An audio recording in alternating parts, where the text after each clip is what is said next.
انت كمان. ايه في ايه؟ تعالى يا ابني.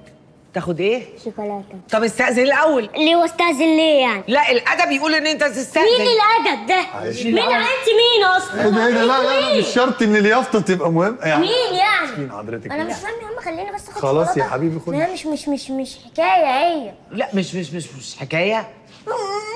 ايه ده يا ابني معلش. الولد ده محروم يا عيني. لا حضرتك معلش والله ما محروم ولا اي حاجه، ده احنا مربينه على الغالي. بس هو يعني انا منعه من الشوكولاته، العيب فيا. ليه بقى؟ ليه؟ لانه هو عنده دهون ثلاثيه. ده عنده دهون ثلاثيه، امال انا يبقى عندي ايه؟ لا انت ما شاء الله زي القمر. ميرسي قوي يا استاذ عبد الحفيظ، شكرا. لا بعد الشر عليه، بس برضو تعلموا الادب شويه. الدكتور حذرنا اكتر من مره ما ياكلش وينام. طيب استاذ عبد الحفيظ، احب اعرف ايه الحاجه اللي انت بتدعمها في ابنك؟ يابا ما تخلصنا من الفيلم الكتيان دوت، خلص المصلحه راحت والفلوس خلاص، الفلوس اصلا مش هتبات في عبنا. احنا بقى هنسمع ايه؟ هنسمع اغنيه سلام يا دنيا سلام ونخلع على الخفيف.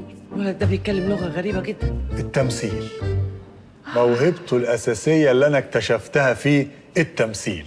صحيت من النوم مره لقيته بالشكل ده، قلت له بس انت ربنا مصارف لك. لا في ايه يا استاذ توفيق؟ ده حقيقي، انا مصدقه.